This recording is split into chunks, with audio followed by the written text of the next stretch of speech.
Yeah. Neighborhood District 5. My name is Daniel Friend. I'm your chair for the rest of this year. Welcome to participating in democracy tonight. I didn't bring it in. Glad to have you here. Now, this room, just so everybody knows, has microphones in the ceiling. So the people on Zoom can hear everything you say, including you, my kids, if you're talking. So if you want to have a little conversation off to the side, just know the Zoom people are listening to you. If you don't want the Zoom people to listen to you, maybe just take it to the hall. There's no microphones out there that I know. We have a few fun different topics today. We will start with a presentation on the station area plan rezones from our city planners. Take we had a proposed change to Provo City Code, but that's been withdrawn, and Rachel Breen will just take a minute or two to tell us why. After that, there will be a presentation on a proposed zone change to add a data center overlay in the East Bay neighborhood from developer Stephen Styler. And we will go to that point before we get to our additional topics. So if the city planners could come up and start your presentations, we'd appreciate it. Thanks for being here. Hi, my name is Dustin Dahneke. I'm one of the city planners. I feel weird not using a microphone. It kind of feels illegal. But I'll try to speak loud so that everyone in the room can hear me and everyone on Zoom. So we're just here to come back and kind of report about how station area plans have gone. This is something that the city's been working on for 2 years, a little bit more than. And we've got it to the point that council has certified it and the state has adopted it, which is the first really big hurdle that we had to get through. But part of that is that we also have to do some rezones. So what we're going to focus today is how these rezones are going to be going forward, and just letting you know you're going to see a lot of postcards about upcoming rezones, and this is why. Maybe. Oh, it doesn't seem to like me. Is it on? Is it on? Let's check that. No. Okay. Part of this process. There we go. So the station area plan, it was a state mandated requirement that we do develop long range development plans for our station areas. At the last district meeting, District 4, we were talking about 2230 North, and you are the lucky district that has every other station. So we get to cover a lot of ground with you today. The requirement was a 1/4 mile radius if it's a UVX station, and then a 1/2 mile radius for our front runner station. So station area plans, just to give a little bit of context, are very different than the neighborhood plans that you've seen come through here before, like the Timp plan and the Franklin plan. Station area plan is required by state law. The other thing that's very different is that we are required to implement and rezone these properties. In our standard long range development plan, we come up with a future land use map, and as developers come in, they can propose the rezones. With this, the state said, no, we are going to require you to do the rezones for them. Another important part to note is that the state gave us objectives that we had to meet with these plans. So here are the 4 objectives that the state required us to meet: was to increase availability and affordability of housing, to promote sustainable environment conditions, to increase transportation choices, and to enhance access to opportunities. These are very vague objectives, so the state allowed us some leeway in giving our own way of how we wanted to interpret it. And so we've chosen to focus on strategic redevelopment and infill, to reduce dependency on single occupancy vehicles, to solidify transportation networks, and to bring a range of uses and services in closer proximity to stations. The rezones really focus obviously on the redevelopment opportunities because it is changing what can happen in different parcels. But we also think that the land uses that we're proposing help to meet all of these objectives.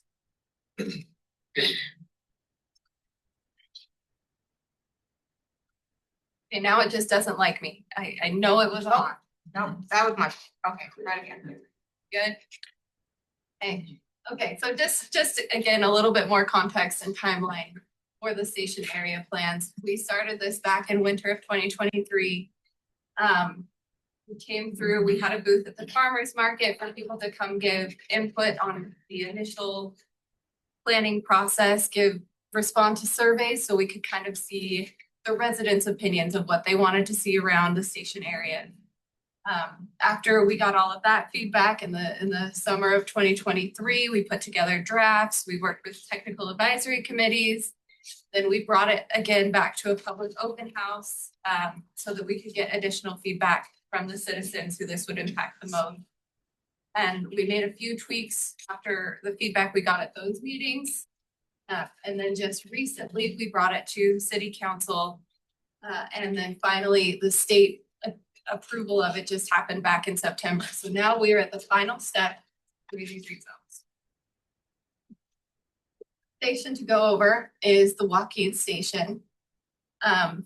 The basic vision for the Joaquin station area is to connect students and visitors to the university and to provide better transportation connections for visitors, as well as integrating commercial and residential uses.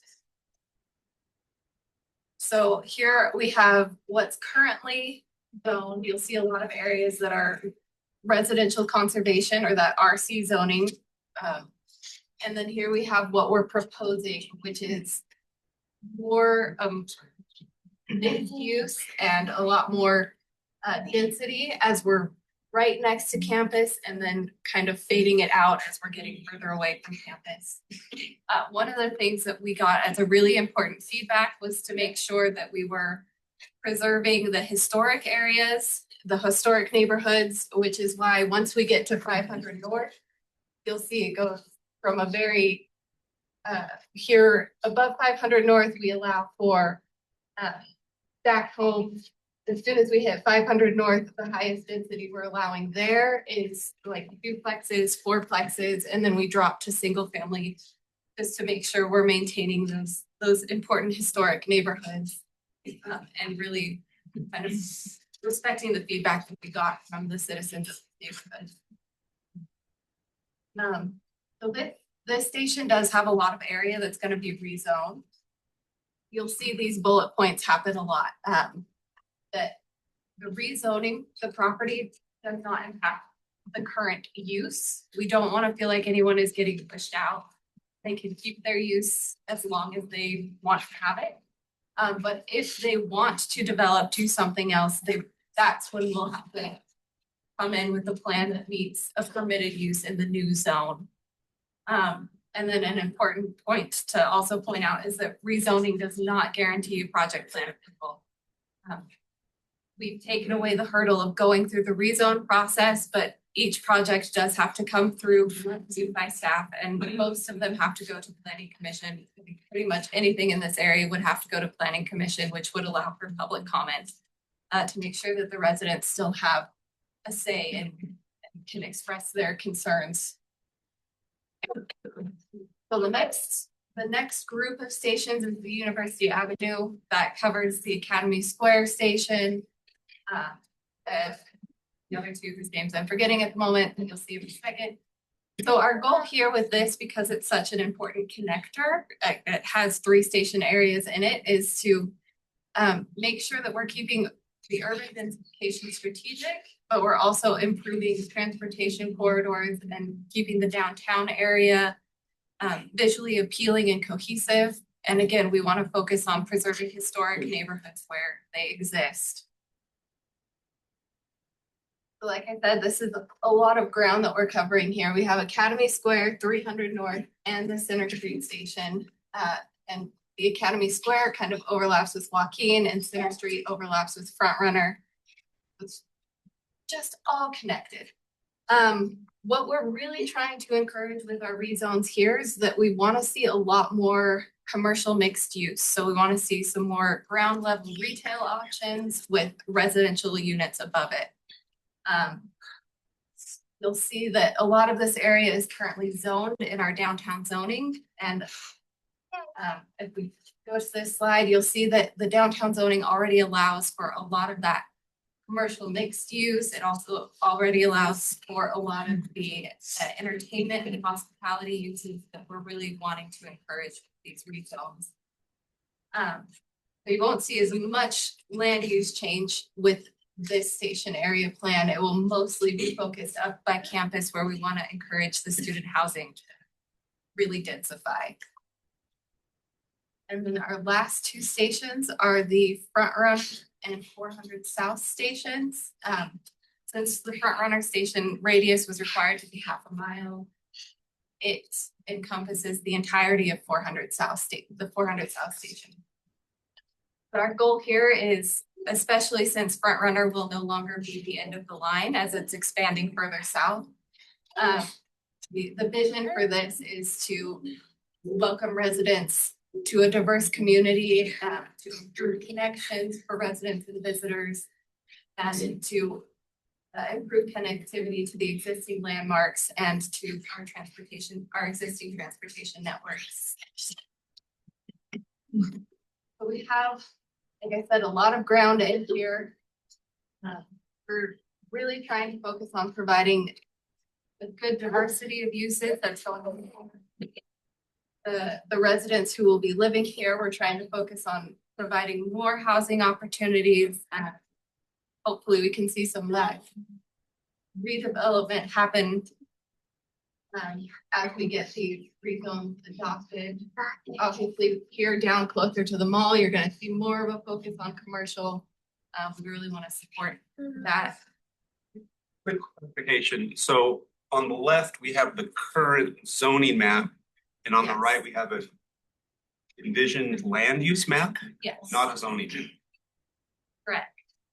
Okay, and is that just like we envision row homes 2 to 3 stories, or is that going to be like zoned so that nothing higher than 3 to 4 story row homes are allowed in that area?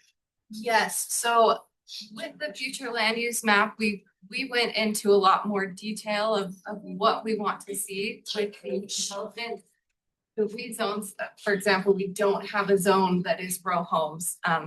The rezone will propose something that matches that use, so it would be something like low density residential or medium density residential, to really align what the land use is with what our zoning classifications are. Since we're pre-zoning this, basically what's envisioned there really, I'm guessing is as most intense use allowed in that zone? Or are we just saying we're rezoning this, we hope it's this, but it actually could be more intense? Especially with residential, what we're focusing on is making sure that the most intense use aligns with what the zone that we're choosing. So if we're saying that we want to see, multiplexes with that, it will be rezoned LDR, like low density residential. We won't be doing medium density residential that can then have apartment complexes. Thank you. So this is kind of our plan for this is our past and state certified plan for the Front Runner area. And again, just really want to point out with these rezones that the rezone does not guarantee a project plan approval. And these rezones are coming through because it's a state mandated part of the Dixon area plan. It's not that we currently have developers coming in asking for all of this area to be rezoned. It's that the state has asked us to put together these plans, and part of that requirement is to rezone it. So I know I just blew through that really fast because there's so much area to cover. Do any of you have any questions about a specific station area that you'd like to talk about a little bit more in detail? Just a general question about like rezoning, because I know a lot of rezoning goes through city council. Is this something that has already been ratified by, or that like when it goes through city council will be all part of one package? Or how is like that process work? Yeah, this is kind of a unique case because it was part of the state required plan and the city council has already adopted the plan. Cool. So we will still go through the process of rezoning and be presenting it to city council, but because they've adopted the plan, they've kind of de facto approved that rezone. Cool. But yes, so it will still go through that rezone process. We're probably gonna break it up into smaller chunks. We're not gonna rezone everything in one go because that's just a lot of Yeah. in one rezone. Any other questions? Yeah, one more. As you were talking, you mentioned this will be rezoned, but doesn't mean that every plan development proposal will be approved. It still has to go to planning commission. And I can't remember exactly what you said, but it seemed like you said, so the public will still have some say. And then it's almost like you caught yourself and said, well, you know, that the public will be, you know, have their voice heard or will be able to say something about it.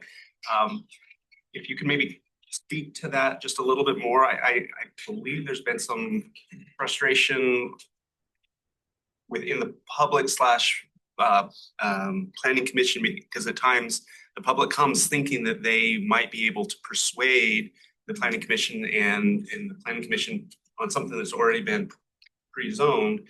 They're just implementing the law and making the kind of that, does it fit or does it not fit, not should it be done or should it not be done? They're not doing a legislative, they're doing an administrative step. Yes, that is a really good clarification. It is, planning commission is an administrative process, so they are going based on, is this meeting code requirement? But it is an area where public comment is taken in and factored in and part of this discussion. And it is something that we do always want to hear because the people who live right next to a development see things very differently than staff is comparing it to a set of code. So we could speak to whether we think it fits the code or not whether it should fit. Yeah, it public comment does help us realize where there are areas in our code that we need to improve. And it is something that is factored in planning commission discussions as well. Staff always comes with a recommendation based on code requirements. But there, that maybe we have overlooked on how this development would impact the certain area. Thank you. Where can people see these slides again when we're done with this meeting, if we want to look at them closer? Yeah, I don't know where we would post these slides online, but the station area plans and maps are they are up on. So the station area plans and maps, are they on the planning website? Because, okay, so under planning, you can find them also on the neighborhood District 5 website, on the Provo City website. It will list, you go under past meetings, it'll show the slides. And we'll also send them out. If you subscribe to our newsletters, there'll be a link to the slides on the newsletters. Also, this is being recorded, and the YouTube link will be available on Facebook and on the website. So this was a state law that mandates municipal governments to adopt certain plans if they have UTA stations in their city, right? So is there an incentive, or is it a carrot or a stick? Do we get something for this, or do we get in trouble if we don't adopt that? That is a very good question. We haven't really been given a specific answer to that. I think Hannah, who's our other planner who liaises with the state the most, can answer that question better than I can. I guess I'm not tethered to my deck to answer here. So, sorry, I apologize, I'm getting over something. These plans are required by the state, also as part of our modern income housing plans that states have to report, or the cities have to report on annually. One of the targets that we had to choose for that was to create these station area plans. So we have to follow up on progress with that. We will have to report on progress on these plans to the state annually. If we are not making the kind of progress that we've committed to in our goals, then through the vehicle of the modern housing plan funding, sorry, there's a lot of moving pieces here, we get deprioritized for transit funding in future projects going forward. Also, the initial state pitch was that there was something done in California where the state decided that certain ratios had to be zoned certain ways around certain properties. At least 40% of land around these transit stations has to be high density, things like that. The Utah State Legislature was looking at doing the same thing in these station areas. And cities got together, said that we didn't love that. We wanted a little bit more on the ground leeway to decide which areas needed to be treated more intensely or with a more deft hand, where we would be able to draw boundaries better. And so this was the compromise, that we are held to a very high state standard, but we get to decide how to meet it. But as far as the carrot stick answer, deprioritize transit funding, but also the jeopardizing of future collaborative processes like this, we might see the state enforcing those mandates more without municipal control, like we've been able to put these plans. The idea is to increase density for commercial and residential around these station areas to increase use of the public transportation and decrease the use of private transportation and Make sure that as these uses are coming into cities, they're concentrated around transit hubs so that people don't have to do that thing where you drive 2 miles to the station to then drive or go to another station and then take an Uber or a bus to something that's not located on other transit hubs. They're trying to really condense utility for housing and services along transit hubs, which makes sense. And we're trying to view it as a whole holistic network. We meet with other cities quarterly to see what they've got. We don't all need a grocery store. As long as one of us has a grocery store, someone else can have more housing, we can balance it all out. So we're trying to create a more holistic network of access to goods and services and employment. and way stations get designated as station area is because there are lots of stops along the line, but not all of them are station areas, right? Yes, fixed guided railway is the legal term that is in state code because of this. Essentially, if it's a pull off, bus stops don't count because those can be moved easily. And if it's a pull off to the side UVX stop, those don't count. But if we've got a big station island in the middle of the road that has a major transportation infrastructure investment, it's not going anywhere, it's permanent. Those are the ones we have to do plans for. And if we have new ones of those coming in, we have to do another station area plan for them before they can open. We don't know of any others coming in right now, though, so we're good. But this is a process that might be repeated as transit expands. So obviously the ones listed here are all UVX stops. Of the other ones in like northern Provo, I'm just curious, like, does the new BYU one that's like next to the creamery, does that count as one of them that will be rezoned? And then like the other stops along the small Walmart and that sort of thing? Here, small Walmart, that's the 2230, that's in a different district. Yeah. We have that station area plan, we talked about that with District 4.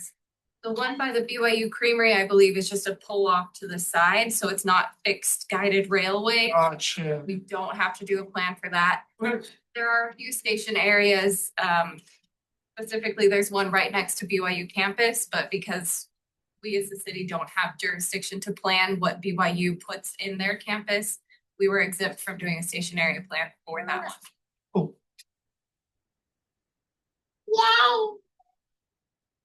Any other questions? Thank you so much.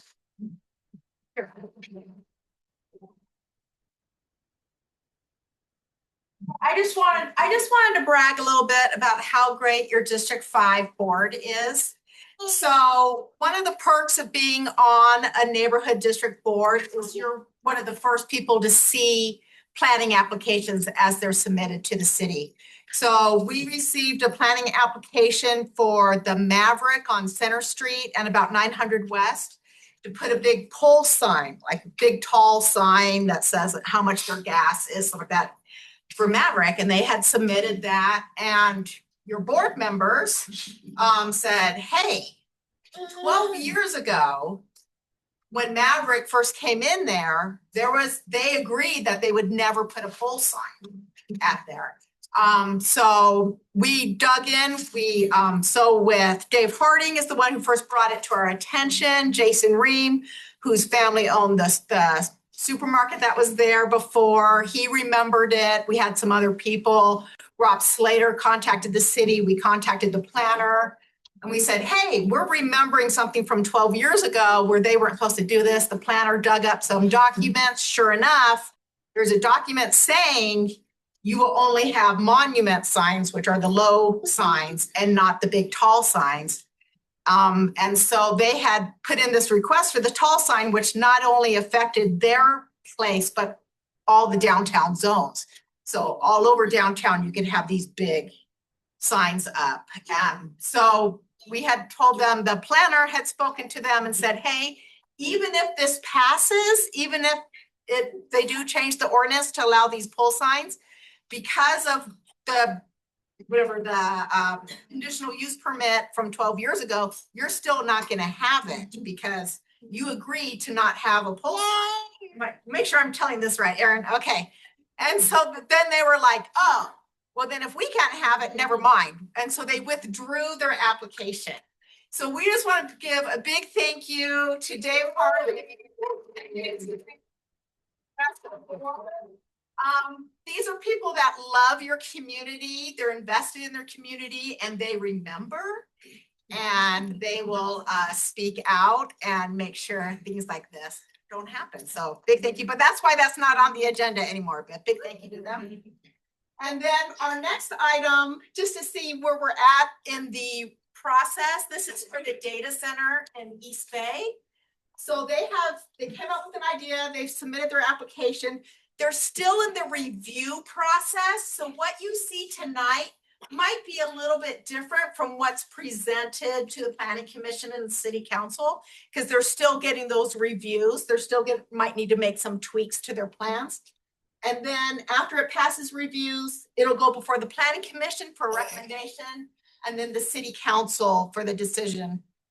Yes. Can I clarify something? Yes. As well. So earlier we were talking about how sometimes the Planning Commission gets items and they don't get to apply their personal thoughts on if it's good or not. They just have to make a decision. Does this fit the law or does this not? They also have a different role, and this is the different role where they see these kind of proposals and they are making a recommendation. They're not making a decision, but they're making a recommendation to the City Council. And then it is very much kind of value-based judgment, like, is this a good thing or is this not a good thing? And so that's definitely something that the public, speaking to them on those issues, we can really advocate like, hey, we want you to see it this way.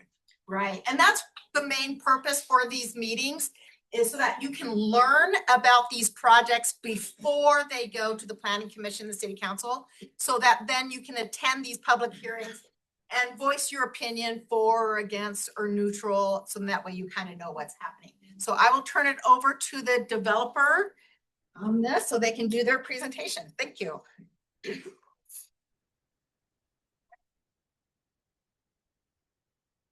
Good evening, everyone. I'm Steve Styler. Thanks for letting us come to your community council. I appreciate this opportunity to talk to people who care about what we're doing and what we're proposing. Happy to answer any questions. So the owner of this property is B+F, Timp City Heck. It's part of the old Novell campus down in East Bay. So kind of an interesting thing, working with Hannah and the team, they've been great with Provo City. We've really appreciated a good working relationship with the city. Earlier this year, we contemplated the idea of developing this site as a small data center campus. And I say small because a lot of the ones that we hear about in the news today are multiple million square feet. And if you look on the East Coast, they cool them with water. It's done very differently than the way that data centers are being built today. So we contemplated building a data center property, and we approached the city. We started submitting some potential site plans, because this is already in a planned industrial commercial zone, which would have been compatible with a small data center of this nature. And then the city did what cities do, which is great. They looked at the process and said, we don't really, data centers are kind of new, and they are, like generally in the state of Utah, we only have that we know of any size or substance, probably 5 or 6 data centers in the state of any significant size. And so Provo City said, let's take a pause and let's take a quick look at where are the right places for data centers to be and exist. So we worked, we really appreciated the opportunity to work with the city and kind of identify how ours could potentially fit. If you're familiar with this area, obviously it's right next to the water treatment facility. It's very commercial in nature. It's tucked back in kind of this East Bay complex of commercial. We drive around, there's not a lot of residences. I don't know what the closest residence to this property would actually be. Someone in Provo City would probably know, but it's not that close. And so the city planning commission went through and started to decipher where the right areas would be. And they designated 2 zones. It's the PIC and the what's another zone? It was M1 that was acceptable for a data center overlay. So the way an overlay works is there's a specific layer of zoning that would say, if you're within this zone and you apply for a data center overlay zone, and it's approved by the planning commission, by the city council, then we could treat it as a separate level of zoning within your zone that would allow for a data center to actually be constructed into the office in this facility.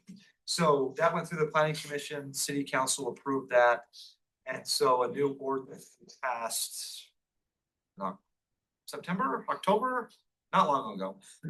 And shortly after that being approved, we submitted our application. You saw in that little chart, we submitted an application because this property was still in one of those acceptable zones for a data center overlay. And so now here we are, we get to talk to the public about the project, the proposal.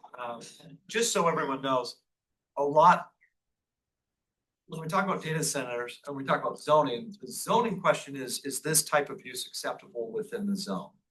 At this stage, lots of the details, how it looks and the shape and the feel and the parking and some of those issues, those get decided in the permitting process. Like, well, if you're gonna do this, you can do it, but it needs to look in a certain way. It needs to have certain like noise or lighting. Those types of how does it look and feel and how does it interface with the public? That gets decided after we've decided whether this is generally an acceptable location for a data center to exist. So here's a really pretty map with a whole bunch of really tiny words that we've submitted to the city for them to consider and look at this site. Obviously, existing structure is on the property, lots and lots and lots of parking. I don't know what else to say specifically about the site other than where it is. Yeah, I'm just curious. You said, some of the bigger ones on the East Coast, are big water cooled facilities. What kind of resources this using? Fantastic. So when we talk about water cooled data centers using literally swamp cooled technology, that has fallen generally out of favor, especially in the West, where Western water is precious. Everyone here knows that we have more demand for water than we have water to supply the demand. And so the way that a modern data center and one that's being contemplated in this area is not going to use water cooled technology. And when I say water cooled technology, we're not going to run swamp coolers to cool this. It will be cooled with traditional HVAC, which requires power. There's trade-offs, right? If you have a swamp cooled facility, you use less power, but you're using more water. You're consuming and evaporating that water. With the trade-off is you have to use more power and less water. So the kind of the driving factor here is accessibility and availability of power.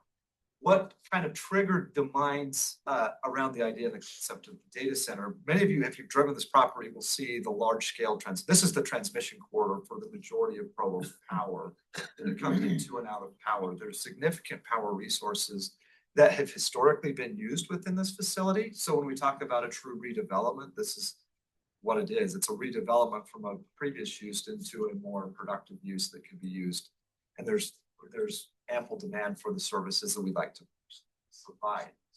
And so when we're looking at power, all of our power will be provided by Provo Power and by UMPA, which is the wholesale provider of power to UMPA. And the way that the data center zoning, just so everyone's clear, as it was proposed, there are 2 different categories of data centers within Provo City. There's one that would use between 5 and 50 megawatts of power to cool and run GPUs or AI modules inside the facility, and something that's 50 and older. What we've contemplated on this site is the smaller of those two, is that 5 to 50 megawatt power consumption. We would like to use as much power as available. The problem that we're finding in the world is there's lots of demand for power, and AI and tech and data centers are a large consumer of that power. And so as power supplies increase, obviously that's something that we'd like to know and would like to be customers of Total Power and buy the power from Provo City to use to power this facility. So, but big facilities on the East Coast, Texas, Louisiana, and Utah are kind of the three targets within the major, we call them the big five, the Microsofts, the Oracles, the ChatGPT, OpenAI. Those are kind of the states where they're targeting. The East Coast will still do water cool because they have more water. That's why you see ponds when you fly there, and they have water retention ponds everywhere they go because they have more water than they know what to do with. So they just well use it for cooling. And in the West and in Texas and other places, we're using HVAC. I have three questions. I just got a couple of comments. What are we looking at as far as square footage proposed for this particular site? So thank you for asking that. And I should have introduced the rest of our team. So Rain Smith is here. He's one of the principals with the project. Casey Whitmill with AE Bergia. I don't have the exact square footages. I think there's a square footage. Yeah, I can't see it. 30,000 square feet. Close enough to read it. 100,000. Steve, it's 65,000 on the footprint, 130,000 two-story building. That's a 9-acre site. Presently has a 50,000 square foot building. The second part, is it going to be closed loop cooling? Not to follow up on the other gentleman's question as far as how much water the system is designed. It is a closed loop system. The system will be charged and the water will be placed in it, and then it just for the most part is circulatory, and the consumption is really for the use of the building, toilets and kitchens and whatnot. Correct. There's also been discussion, and this is just way high level, but this will show the commitment to sustainability and us wanting to be a good neighbor. I'm a Utah resident. I've lived here my whole life and stuff. We've owned this property for a number of years. Being situated right across the street from a wastewater treatment plant, I'm not sure many people in this room can brag that they've got that kind of awesome neighbor, but they serve an important use. But with the Public Works Department, they're talking about, hey, we have this silver water, we have this treated water that can't be put back into the culinary system. We don't need culinary water. We just need the element, right? And so to literally pipe that across the street, we're contemplating these. First things first, we want to make sure the community embraces the idea. We do have some elevations that we've proposed. We want this to be nice. And those will show up. Those are on the next slide. So the question is it water cooled? It technically, yes, but it's not cooled like with an evaporative system. It is closed loop. And the way that they call it liquid to chip cooling, because you'll obviously have a lot of computer chips inside this process. And so they call it liquid to chip when it's actually cooled, but it's in this closed loop system. So it's just recirculating. So come back. As far as like, you said that there's kind of 3 states that you're looking at for this particular data center. What is like the land area that you're looking at? Are the proposed places within Utah County? Is it just within like other parts of Provo within the entire state? And then why choose Provo versus other cities? Yeah, to be really clear. So I'm talking about the industry in general. When I'm talking about 3 other states, that's not us.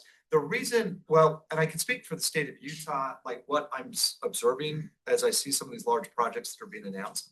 It's all a determination of power and availability of power. One of the issues that the Wasatch Front has is air quality concerns. I can't go just permit a brand new huge natural gas plant somewhere in Utah County because I would violate the state implementation plan of air quality.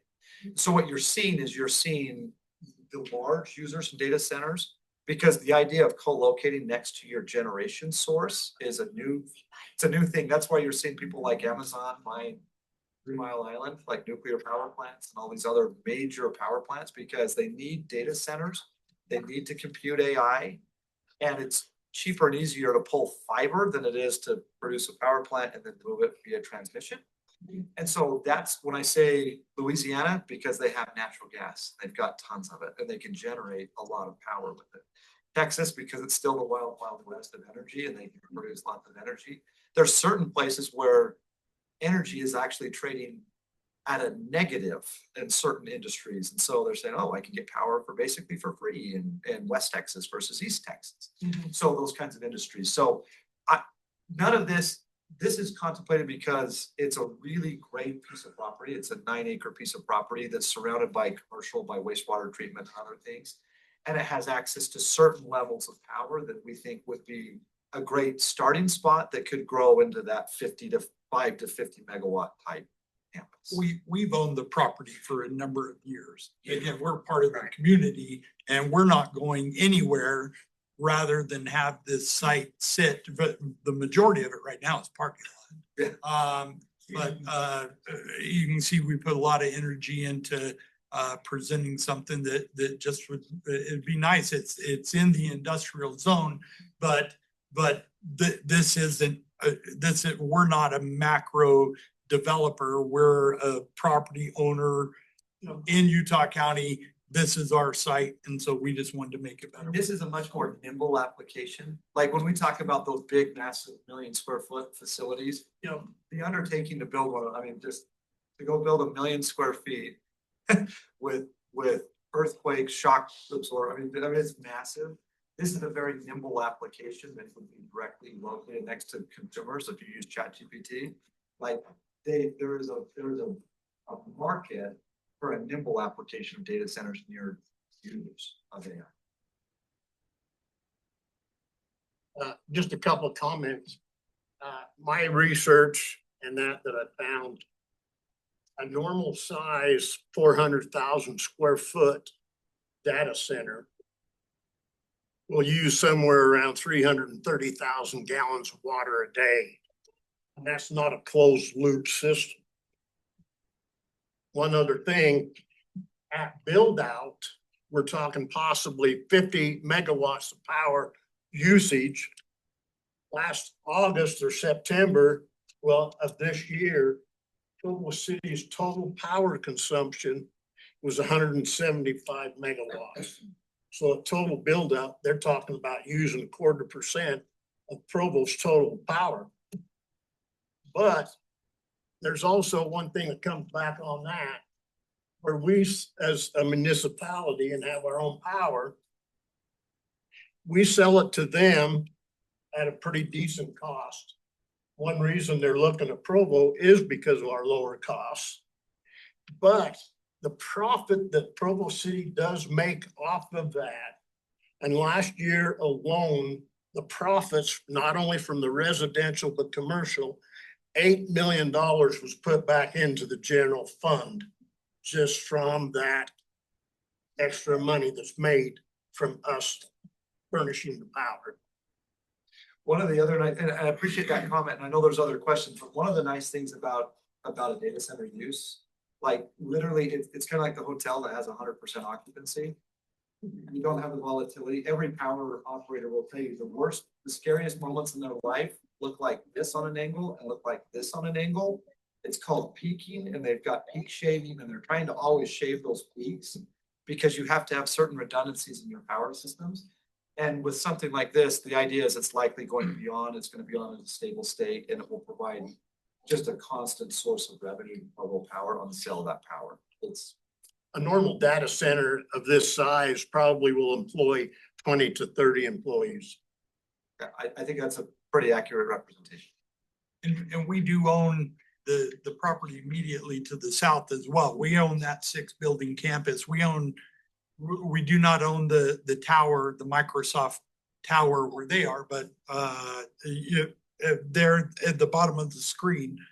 All those buildings, we own that campus as well. And so, yes, we're very vested in the area and Question, I think there was a question in the back and here's. Actually, I have three. First, what's on the site now? The Novell building. Yeah, This site itself is Yeah. currently mainly a parking lot. Oh, no, sorry, but let me, just so that there's a 48,000 square foot building that sits right here, right now. All the rest of this is parking lot. What's it being used for right now? We have a couple businesses there. We have IHC that is there and we have Chrysalis. They're a hospice or home care. So you're actually going across the street. Well, the goal is that we move them down to our other campus over here. Okay. What do the end users proposed? Do you know that yet? For the data center? Yes. No, we haven't, we gotta walk before we run for. Right. So just on the concept of that this might be there, there are people that are reaching out to us already. I know for a fact in discussions that it would be very possible for any new development down in East Bay.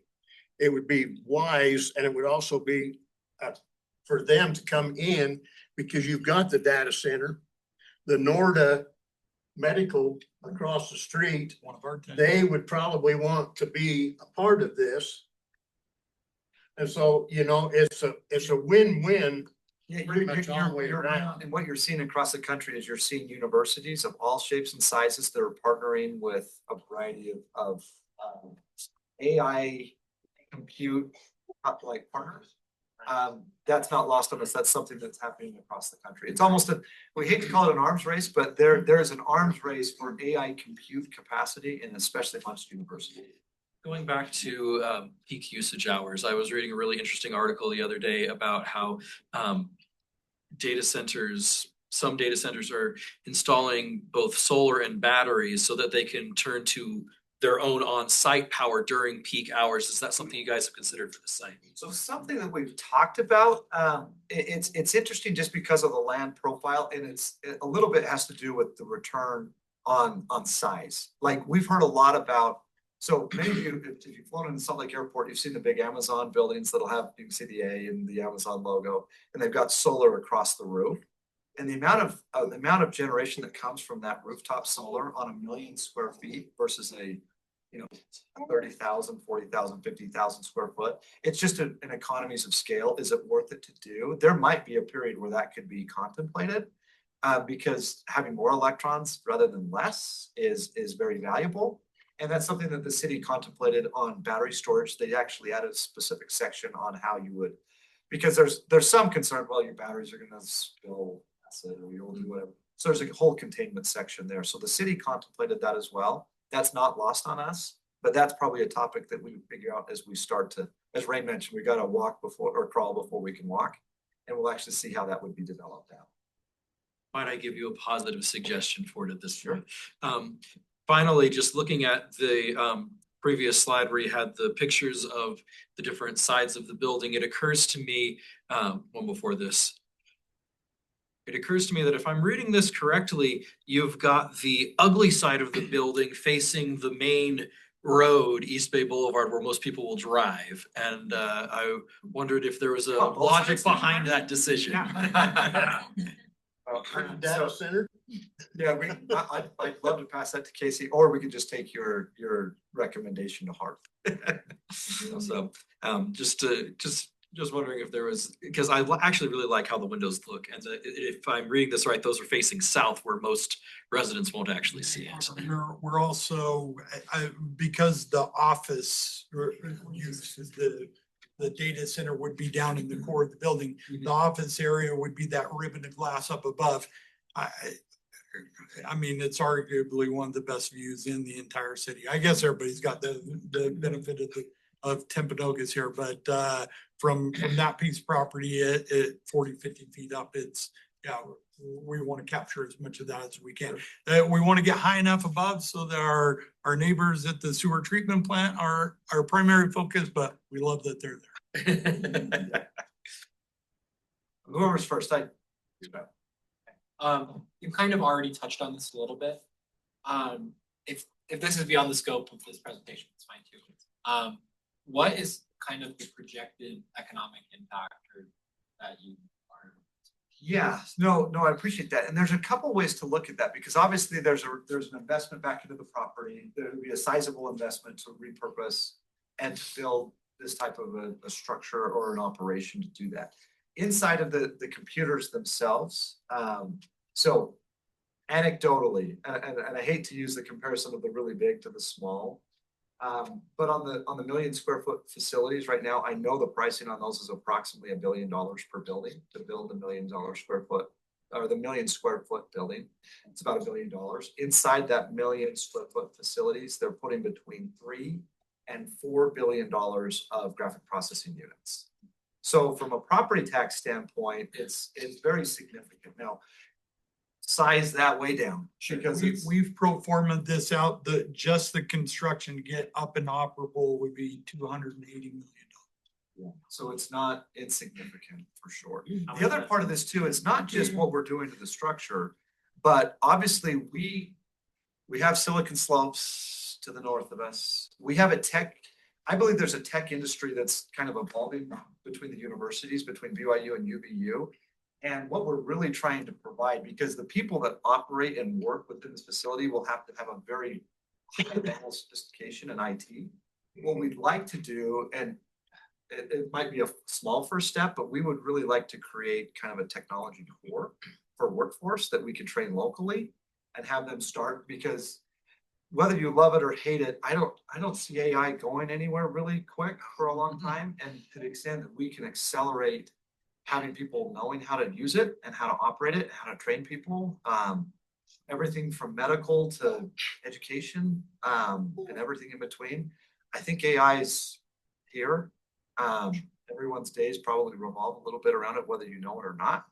And I think that's something we'd really like to focus on, is how do we cultivate this class of students here locally that can come and be our workforce. Other comment is, I do think that this is a good land use for that area. Like if you're going to pick a place for a data center, I'm sure you interfaced with the city. I'm in support of where. Thank you. Well, I would think so too. Great, or more of a comment, great project, land use, et cetera. I'm not up to speed on capacity of Provo City Power, but we're also just discussed increasing zoning densities, et cetera. There's council members here, staff, et cetera. So I'm assuming that'll be parsed out, because rates have gone up considerably in residential. And like, I don't want to 5-10 years down the road, all of a sudden we're bumping up against capacity for residential. And oh gosh, we've given away X megawatts to. So yeah, that's more of a comment for staff and council, et cetera. One quick comment. Provo City has got a projected growth. They're already looking at more power, and they realize that that's going to happen. It's way down the road, but by 2030, Provo City has got to raise their fossil fuel usage by 10%. That's by 2030. So they're looking at all these different avenues to be able to do that with their power. Eventually, and I hate to say it, and everybody's gonna go, but maybe 20 years down the road, we might even be looking at nuclear, small package nuclear generation here in the city. It's a great place for that. I'm the Zoom voice, so this is an audience member from Zoom. There's multiple questions here. First, what is the total power required in the building for the IT load and the compute load? That's question one. Question two, what is your backup power source and where will it be installed?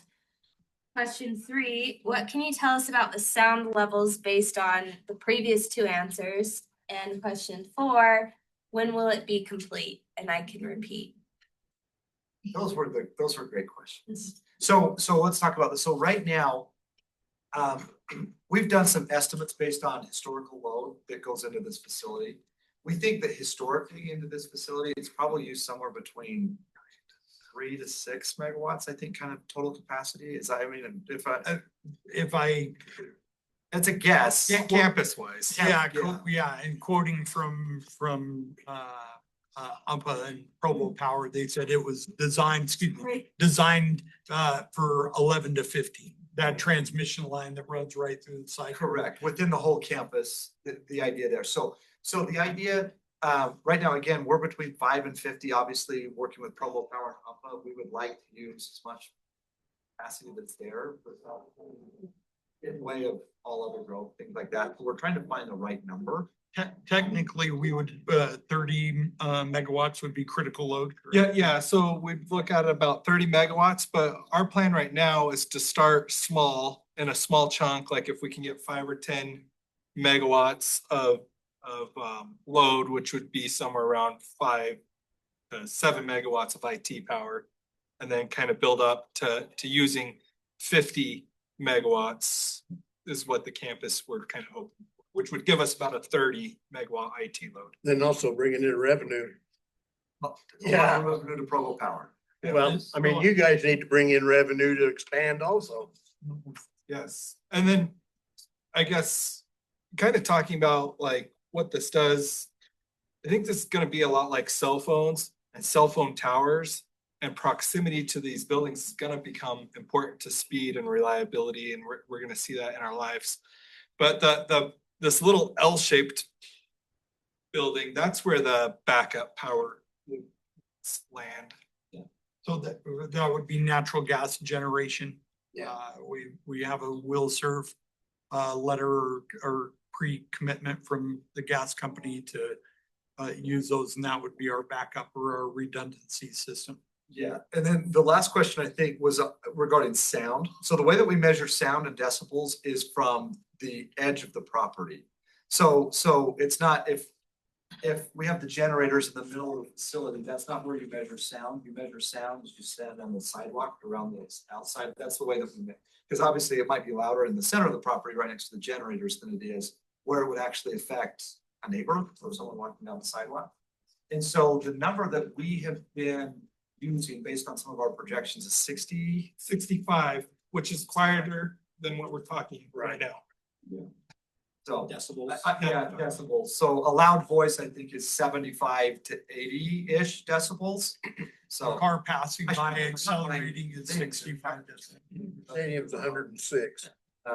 But yeah, so about 60 to 65 decibels. And the new ordinance, I think, I think it was 70. Looking at staff, I don't know if they recall off the top of their head, but it was something like 70, 75. So we're projected to be under what? So you shouldn't be able to tell the difference when you're on the street between cars going by. And Yeah, this if you hear the generators over a car, I'd be surprised. Is that all of them? I don't. I just want to build on and clarify a little bit some of the comments about the electrical power rates. I consider them very reasonable in Provo and an attraction for living here.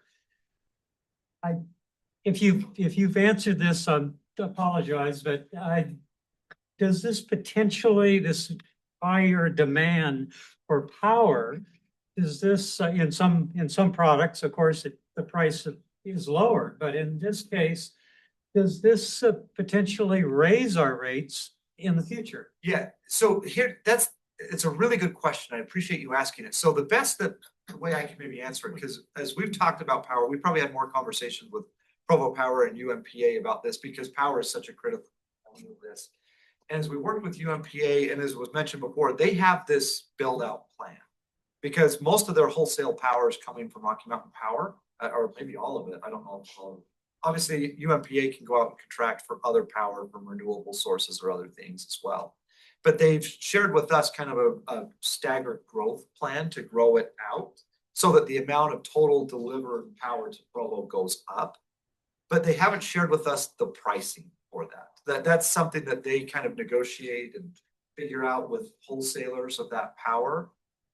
So I don't mean to not be direct. I just don't know the answer to that, but I do know that Provo has a plan for that total available power to grow because they know it's going to go just with the station area plan or other, like there's more people moving to Provo. We're still building new houses. We're building new things. So that will continue to be. We'll have to take one last question. You've had your hand up.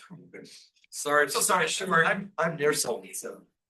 I'm wondering, kind of looking at long term, 15 to 20 years, you're mentioning how this technology is changing so rapidly. I'm wondering what it looks like for this building to be able to be adjusted as technology, changes. Is it gonna be like, once it's obsolete, now we have this giant, super expensive building, it's gonna be too expensive to do do you get what I'm saying? Like, in the long run, can it be converted to something else? Do you anticipate being able to update it with the times? What is that? Yeah, great question. And it could be repurposed for something else, but when we talk about the technology evolving, again, it goes back to the premises of, do you think that AI is here and done and gone? Because I've seen models on, as example, on the GPUs, the graphic processing units. So I've seen an application where you have these very small kind of modular type facilities that are 25 by 40. They're like containerized little mini data centers. And they're designed to take 1 megawatt of power. Okay, so that's what's available today. You can go get it, NVIDIA chips, whatever. But if you look at the projections and you talk with the tech folks that are building new chips and new technology, it's actually evolving in a different way. It's not evolving in a bigger, it's evolving in efficiency. And so what they're saying is that same 25 by 40 containerized data center that today is able to use 1 megawatt of power, in a few years we'll probably be able to take 3 or 5. It's an increase in efficiency and how much that chip can do. And the only factor that's limiting it is the growth of power that goes into it. So from our perspective, we're betting that AI is not going anywhere because I don't think it is. And so within that structure, I don't think it's ever going to become obsolete, but what may happen is that building may become more efficient. Because as the power available grows, just like your computer, I don't want to sound snobby, but I buy a new computer about every 3 to 4 years because my old one is basically obsolete at that point. And I'm like, it won't load and it doesn't do things and I'm not tech savvy enough. So I go to Costco and I buy a new one for $800 and then it works great for 3 years. It's the same thing that's happening with AI and chips and technology. And so that footprint probably doesn't change, but what goes inside of it gets better and better and better and better through each iteration. The use of that building for just real high level purposes, that is a commercial office building. It's what gets put inside of it that makes it unique. It's not like a sewer treatment plant or right. And so we don't think AI is going anywhere, to rephrase what Steve said. But that building, that use, I wouldn't mind officing there if I had that corner office where the glass is looking at the mountain. So such that it can be moved around, and Yes, it's yes. really this power. And I say that with absolute confidence. I'm a licensed contractor in Utah. This isn't why I'm here. I work I work for this organization as their building specialist. But yes, as a builder, there's very little we couldn't do with that building. Yeah, because a typical data center wouldn't need anywhere close to this many windows. No, this was all for. So it could be repurposed very easily if for some reason. One thing that they do is they go in and in these data centers, it's just, they take and put in a raised floor and it's a computer floor, all the utilities and everything is underneath so they can be changed very frequently. And I think if I'm right, about every 5 years, the mainframes and that need to be upgraded anyway because of the technology. Which I know we one of the next item, but one of the things that you'll find within, you're right, the chips, because of the efficiency that replacing your computer every 3 to 5 years, that thing will happen. But when we talk about the value of what's inside of your things, when we talk about property tax and what that does, a lot of tech does this from an appreciation schedule or a depreciation schedule when it comes to your tax liability. But likely what ends up happening is that equipment gets refreshed. Instead of doing a property tax dive, it does this and it comes back and it's more of a wave than a dive. So an interesting tax. Thank you very much. Thank you for letting us come through. Right now we'll have our board member Tom Spencer come up for a sound ordinance discussion. After he's done, we'll have a Provo School District update from Provo School Board member Gina Hales. And after that, we'll have a quick proposal and vote on a matching grant idea. And after that, we'll have public comment.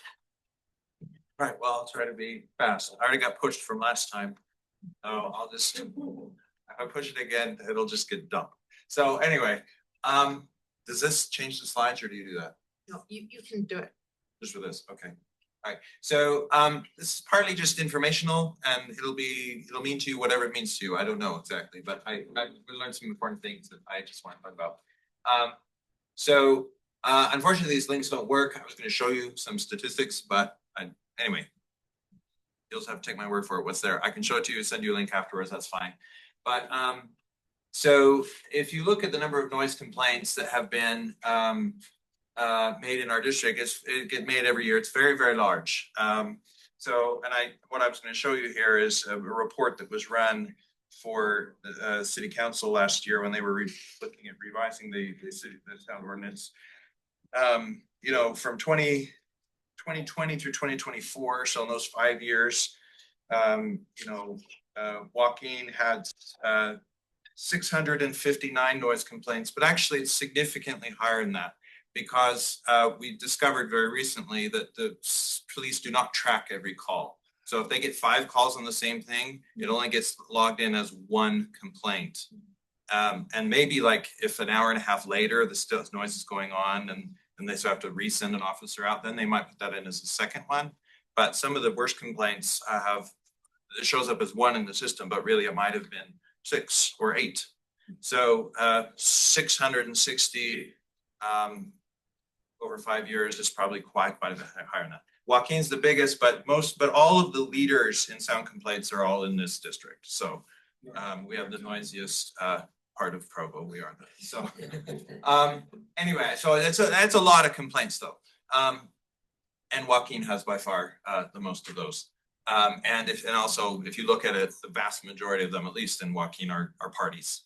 There are some others, but those are the main ones. Now, if you go live in Indian Hills, in 5 years they had 6. So that gives you a sense of the difference. Yeah, in 5 years they had 6. So anyway. So you guys are the fun neighborhood. Well, some people call that, depends. Yeah. Anyway, so that's just what I want to say about that, to give you a sense for kind of what the issue is. And by the way, I was surprised looking through the detailed list. You think, oh, it's just the curmudgeon old people. No, you look where some of these complaints are, there's absolutely students calling on students. So that surprised me to find out. What does the ordinance say? Well, if you want to see the whole thing, you go to 9.6 in the code. And they recently changed it in some ways back in January, but this is the most important thing on it. Does this have a laser pointer? It does. So in residential, which is kind of what I'm focusing on today, the max at the property line is 55 during the nighttime and 65 during the day. And so you heard about 65 there, but and of course, when it's 65 but a constant drone, that's much nicer than at 65, which is about 3 times as annoying psychologically. So, and that's usually what we're dealing with, right? So the thing I wanted to point out here, so that's just so you know, that's where they are. That's where the absolute upper limits are measured from any point on the edge of the property. That's the important thing to understand about that. So you can you can read that. I thought it was interesting because I did actually some research on this, and the entirety of Salt Lake Valley noise limits are lower than in basically the entirety of Utah Valley. It's kind of weird. The highest limit you'll find anywhere in Salt Lake Valley. Now some codes don't give absolute numbers. They're kind of more qualitative the way they describe it. So, but most of them do. And the highest that I found in Salt Lake, and I looked at, I pulled up probably, 10, 12 different cities and looked at their code and what they said. The highest I saw anywhere was, I actually think, might have been 60 somewhere, but they're all 55. So that's quite a bit lower for residential. And nighttime, the highest anywhere was 50, and some of them were more like 45. Yes? Look at Front Row in Salt Lake. We were just having a conversation about that. No, Because I'm wondering if that's higher or lower than where you guys are at, or if it's better you just have a fresco. in terms of, no, I don't know what they do. But I did find that interesting, and I'd love to have somebody who, I don't know how many people know this, but why is all of Utah County allowed to be 10 decibels higher all the time everywhere than all of Salt Lake County? I don't know. Gravity, or maybe it's from rural days when, I don't know what it is, we're further apart, and then as we get closer together, the levels need to go down, and that's just, maybe, I don't know what it is exactly. But I thought that was interesting. The other thing I wanted to show, and this to me is significant, is this is what the city council, as I understand it, and those of you who were there to vote, you can correct me if I'm wrong, but I talked to 2 or 3 city council members, and this is what I gathered from it. This was almost passed, but I think at the end, because of questions about how to enforce it, they changed and went for a different model. But the content of it itself, and you can correct me on this, was not objectionable. And that's interesting to me because this is what almost passed, and they almost did. It has these numbers here, 55, 65, that's the same. But it says, or 5 decibels above ambient sound or 10 decibels above ambient sound. I've done many, many measures. I have good thing. And I've discovered that in where I live, 10 above ambient sound would be something like 52. And this would be somewhere in the 40s. So what was about to be passed was saying, in principle, we support a much stricter sound level. We just aren't quite sure how to enforce it. Yeah, for me at my house in Joaquin, that would actually be in low 40s, and this would be in low 50s. So that's an interesting point of itself. I love to hear, I don't know what city council or somebody thought about that. But this is extremely common in Salt Lake as well, to have this a max limit, but also or this much beyond what the ambient level is. And if that's the spirit of the law, then our limits are very high currently. That's just the one thing I wanted to say to city council people. I don't know if that was understood, but if in principle, we're behind this in principle, our absolute limits, especially where we're tied together, may be too high. Because 65, when it's the base of dance music, is it doesn't matter what corner in the house you hide, you can't get out, you can't escape it. So that's just something I wanted to throw out there that matters to me personally. So that's just kind of a point. I'll finish up here. What to do to help reduce noise. The thing you do, it took me years to figure out that I can just call the police. Somehow calling the police seems scary. Like, oh, don't call the police unless somebody's like stabbing somebody. But then I found out, like, I was so like, no, don't do that. That's what we do. So you just call dispatch and they'll send somebody out. And it's totally confidential. No one will ever be told who's calling. And I found very often when I call, they say, oh, we've already gotten a call about this. Or, oh, we've already gotten several calls about this. So I realized, oh, it's okay. It's actually okay to call. And so now that they're going to start tracking all the calls, it's going to tell us a lot more information about where the biggest problems are. So you can get a cheap sound meter, $30. I've got a $130 one and a $30 one. They work about the same. They tell me about the same things, but you can also get them on your phones. I don't know for sure how good those are. But actually with the rewriting of the code, it's not necessary to like say, I did a reading of this. You can say, this is really now loud and annoying. And that's good enough for them to come down and check out what's going on. So that might be good to know. And I want to say something real quick about this too. I don't know how many people this affects, but this was something that we figured out recently. Sometimes larger places, where I live, there's a very large complex that starting 3 years ago decided that as part of their marketing scheme, they're going to have 2 gargantuan parties every fall that are really loud, and it's built into their programming. And I don't like that. For me, I just don't like that. That doesn't like, and that's not a thing I want where I am. But they do get event permits. But I chased this one down, and it turns out to get an event permit is not to get a sound exemption. They're separate processes entirely, and the event permit in and of itself means nothing. And we discovered that was not communicated well to the police. They didn't know that. So if somebody said, look, I got a permit, they're like, okay, make all the noise you want until 11. But it turns out that's completely untrue. And in fact, people never seem to apply for sound exemptions. They just violate. And they don't get enforced. But I think, is this correct that maybe that's straightened out now? I'm hoping so, and I think it was not clear to the applicants that they didn't have free reign to make as much noise as they want. Yeah, So there was confusion on all sides. I agree. And we can talk more about that. I've gone through the entire application process, so I know how it looks.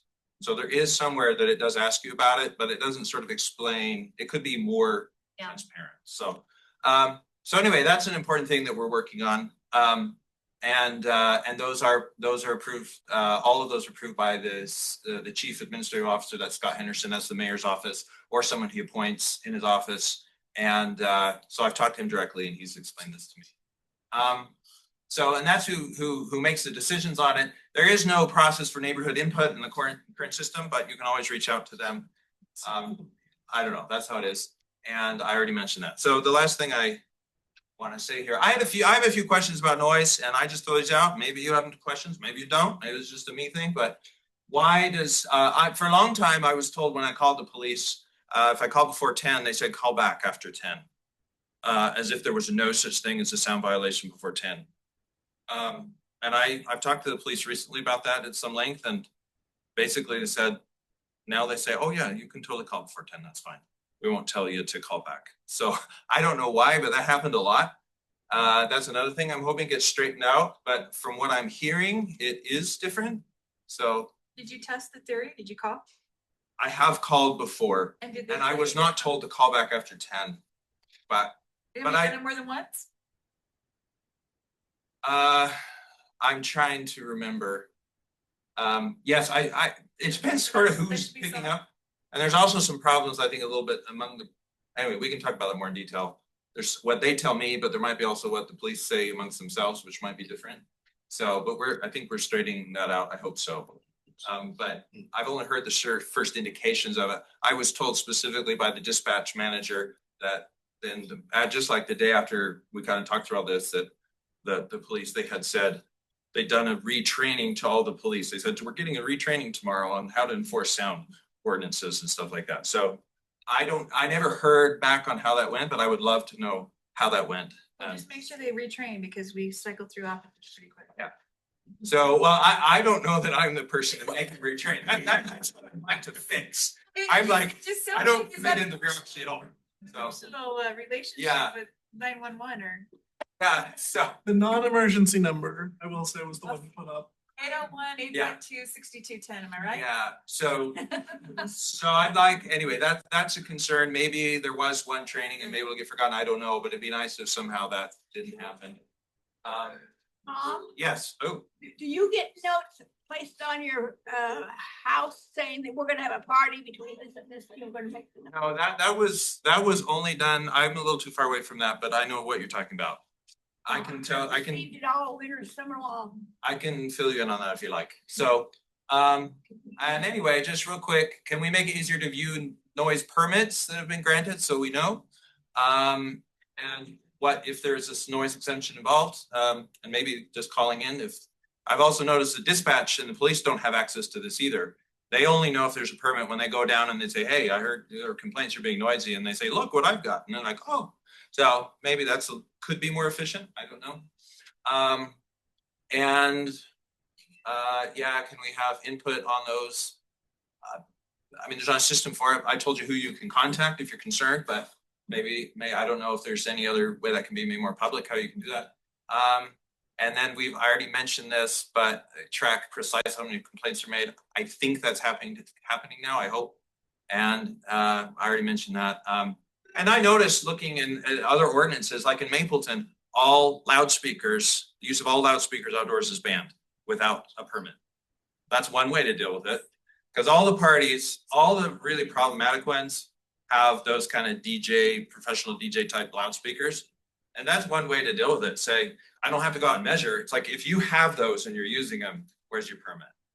And that could be in residential areas. Maybe it could be specific to that or citywide. I thought that's an interesting approach. So that might be a very simple, clean way to deal with it. So those were some of the questions I came up and some information I just want to pass along. Maybe that is interesting to some of you. I'm done for my part. Do you want to say anything Yeah, about these ones? So I followed up on some of Tom's questions. So I talked to the COP officer over Joaquin. And I asked if noise complaints have increased or decreased since the ordinance was revised, and he says they're about the same. Hasn't changed anything.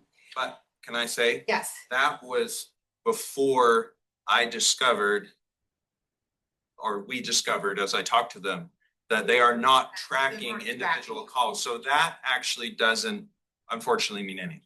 Gotcha. So, Well, it probably means someone. well, it means something, but it doesn't mean, we don't know how much it means, right? We don't know how much. So, I asked if the revised ordinance made it easier to enforce noise complaints, and the officer said it allows for a reasonable person to determine if a noise is disturbing.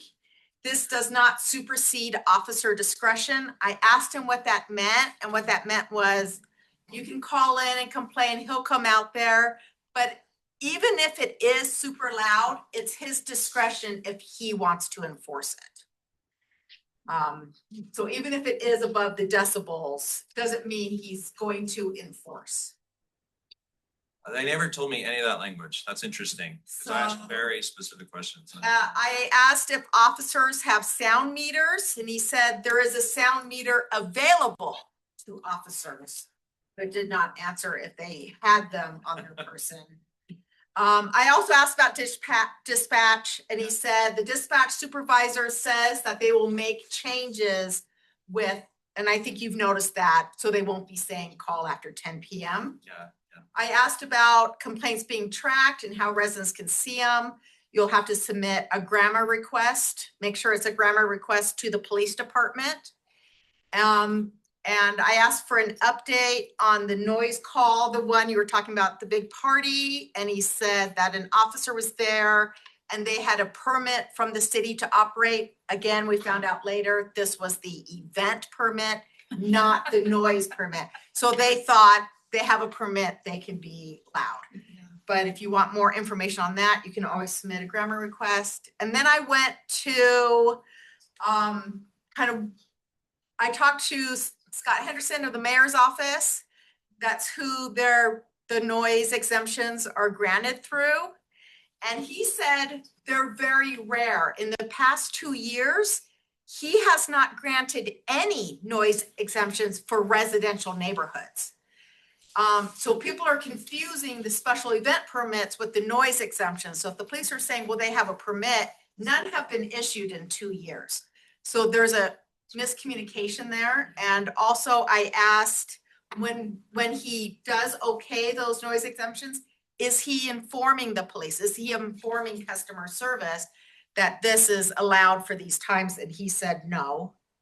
But they'll look into maybe starting to do that, because that would save the police maybe some time coming out. I talked to customer service about maybe putting on the website when there are noise exemptions.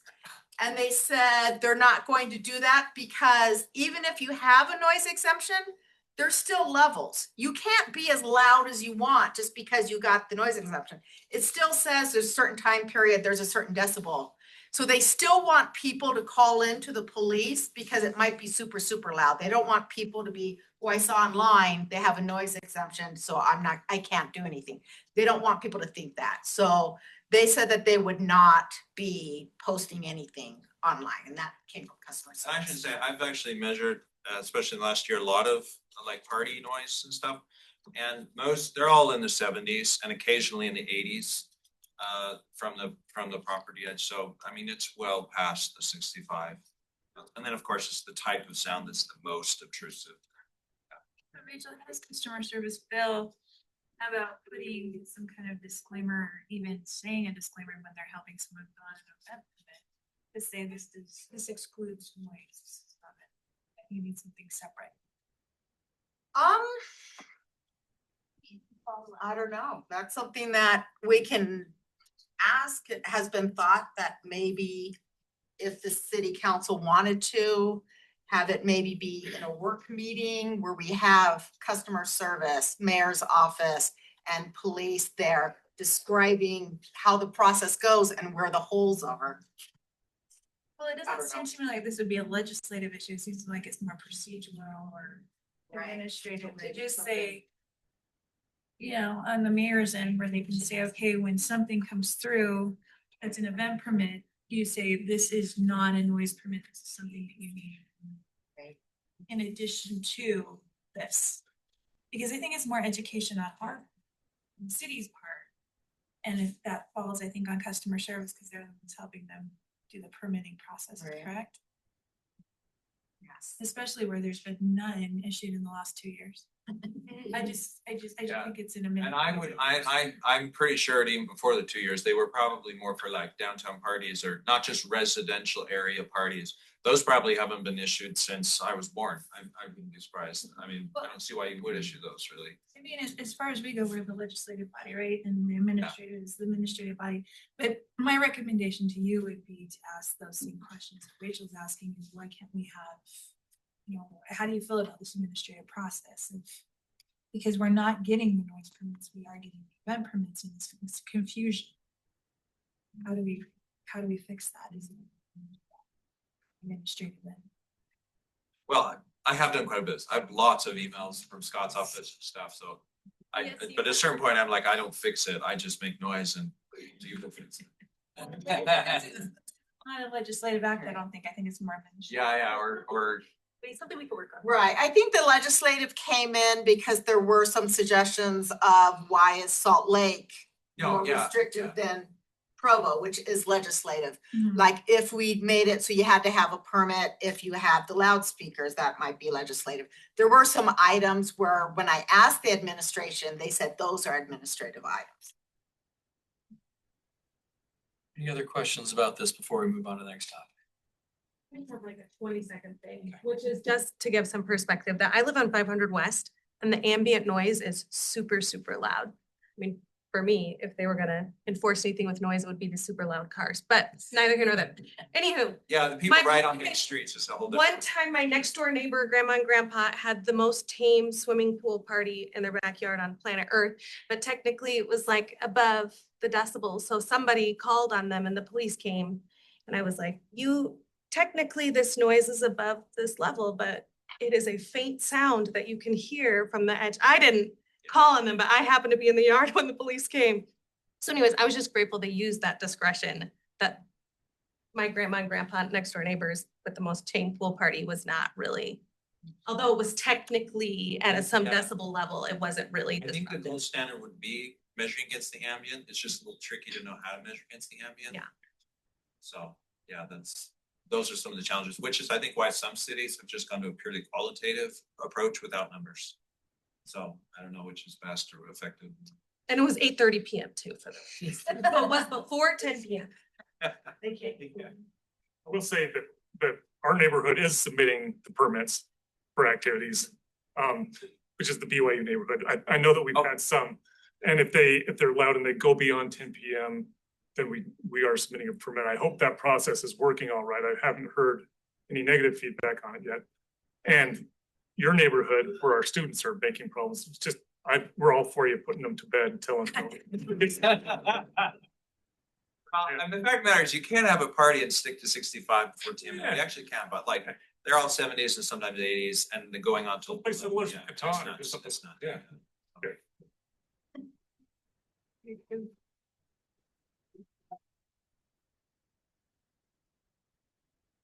Hi, I am Gina Hales. I am the school board representative for basically Timpanogos, and I have some shoreline. Mine is the smallest, most compact district out of all of the ones for the school board. But I recognize that we are over time, and then I'm between you and a basketball game, or you and Netflix and chill, or you know, whatever. So I'm going to give you the too long didn't read version of this. We made a decision in October about what would happen with the Dixon site. We were heavily lobbied by particularly parents of students who attend Timpanogos to move to the Dixon property is bigger than the Timpanogos property. Both of them are very small if you go by current standards as far as how big, you know, properties should be. But the Dixon property would give the school more room. The current building is not very old. I was not on the board when they built the building, but they built it too small and they built it without, in the area that we have a lot of students with high needs, like for example, being pulled out of class. There's just nowhere for these kids to be pulled out. They're being pulled out into electrical closets. No wires are sticking out, but there are behind cupboards, there are electrical. I mean, that's where these kids are being, there's one classroom and the rest are like electrical closets, literally, and they're very small. And there's really no way to retrofit the building. And so we were lobbied very hard to, number one, not sell the Dixon property for high density or even medium density housing, which we had never planned to do. And then two, to consider moving the elementary school there, which would allow them to have more room. So we voted in October and decided to move the elementary students to the Dixon site. And so we are working on a few things with that. So first, so if we go back to the Timpanogos site, once that does move, and timeline is really hard right now. We're still in we just barely voted on it, but after December 18th, we have a bond that paid for Timpview to be, the changes to Timpview to be done. And we included in there the money for designing a new, whatever went on the Dixon site, which is now going to be an elementary school. And so we're waiting December 18th is when the bids go out for the final phase of the Timpview. So we'll have a better idea of how much money we have to then put forward with the designs at that time. So December 18th, she's going there anyway. There's some things in here that you guys are gonna have questions about, you have to ask me later. But we will, so we will be using Timpanogos for district needs. So we're not selling Timpanogos property either. There are a lot of programs in the district that we're paying rent on, like significant rent in other places. And we can, not only can we not pay rent, but we can consolidate and put them all in one spot. And it's very close to public transportation. So we have, like, for career and technical education courses, we can have our secondary students come there, kind of as a magnet site. We can put some of our other programs that they use public transportation can go there. So that will be used for that side. It won't take too much to get it up and running for that. And then the Dixon site will be the elementary school. And there's still lots of questions, lots of speculation about what will happen and what won't, but there will be an elementary school on that site. Yay, hallelujah, right? And then there were questions. I was asked to talk about Timpview, and all I will say about Timpview is it's coming along nicely. The cafeteria is what's underway now, and then they will be doing a new, like, performing arts. They'll have a new, not a studio, what do you call it, auditorium and things like that. A new entrance on the east side or the west. Anyway, and that's kind of a look from the northwest. And so it will not be done until, the whole project will not be done until 2029. Because we chose the longer options to not have as much disruption for the students. I will stick around for 2 seconds afterwards if you have questions, but I feel like people want to go home. We've already lost half the people who already ate the pizza. So I'll stick around. Terry, raise your hand. Terry, lost on the school board.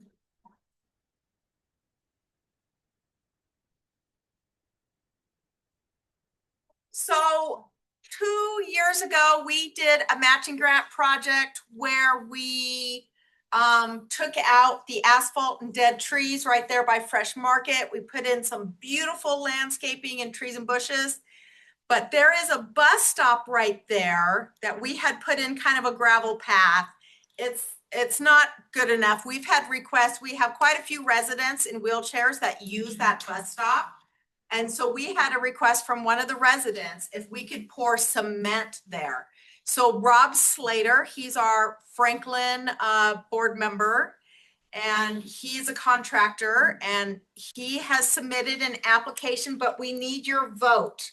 So the cost, about $2,000. We do have the matching grant funds. We've already done the service hours, but it's about $2,000 for this. So I need a vote if residents are in favor of doing this matching grant project of a cement slab right there at that bus stop.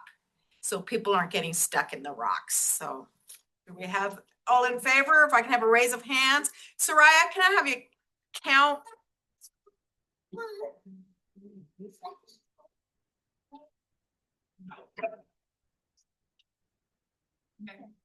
How many?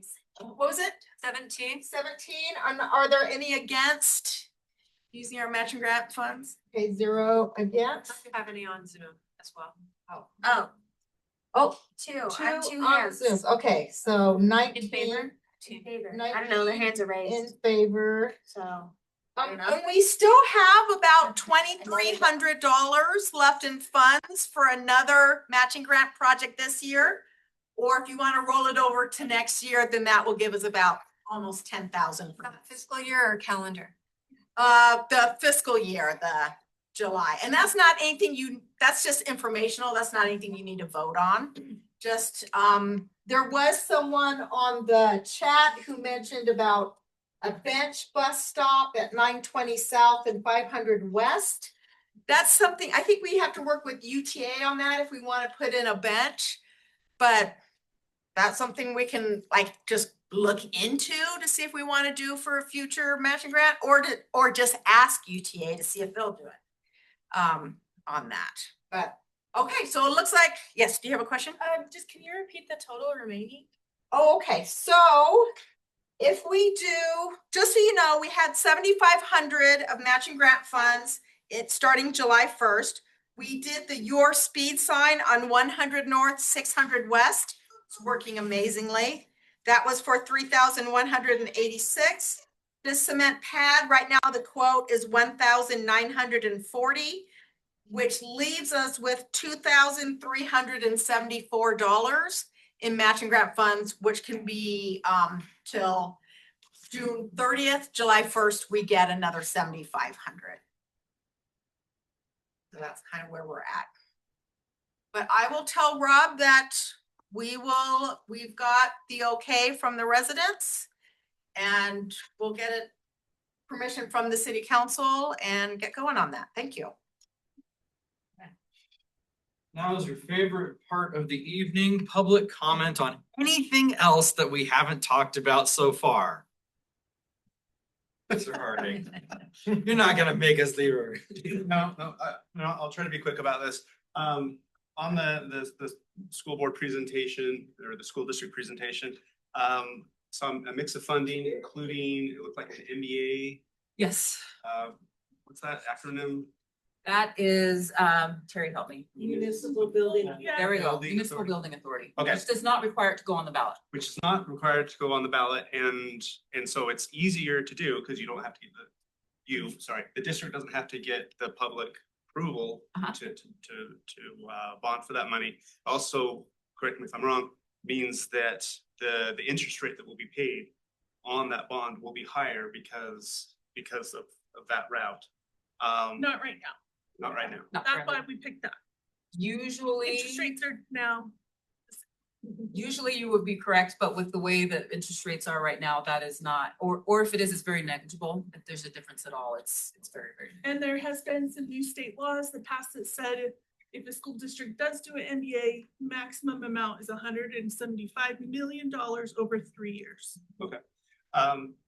In the past, that has been used for things that were not necessarily publicly popular. And I'm very sensitive. I totally understand that neither of you were on the school board 18 years ago when Timp was built. But I would like to see a little more outrage in the public that we have an 18-year-old elementary school that was purpose-built to be an elementary school that we could spend, it's multiple millions of dollars more to build an elementary school than it is to build, like an office building kind of thing.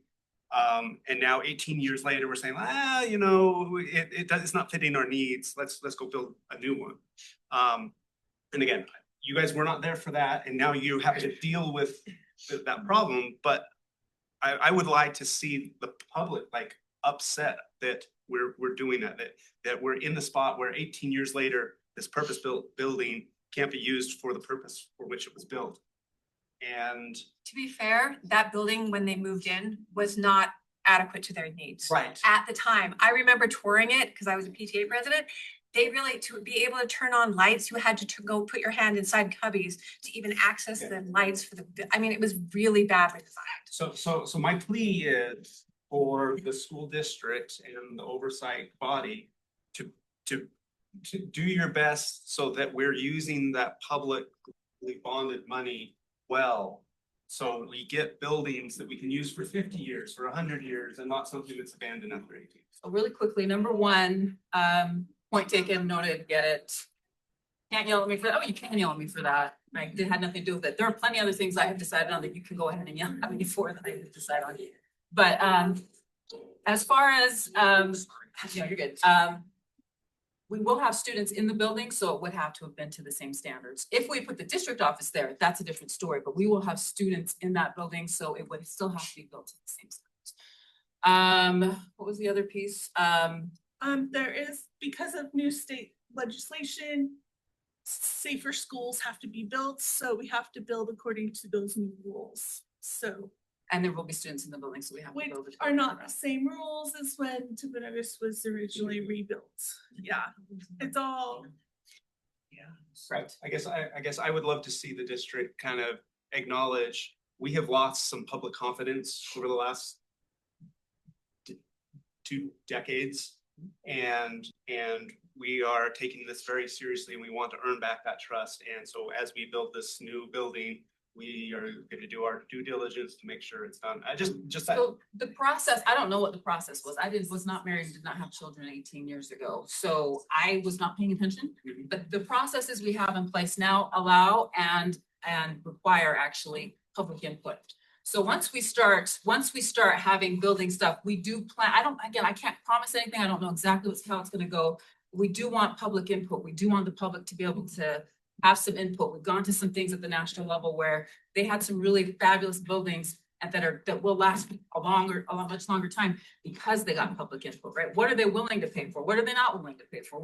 So coming together. So the processes now that we have in place now are very different than the process, from what I understand, are very different than the processes we had 18 years ago. But I hear you loud and clear. We have lost trust. That's why I ran. That's why I was pushed to run by a few people in this room. And I'm not sorry that I did most of the time. But one of the beauties of having elected officials is that you have us and you can fire us at not at any time, when our ballots come out. And one of the drawbacks of it is every 2 to 4, whatever years, you're gonna have turnover and it's gonna look different. The superintendent we have now is very about transparency.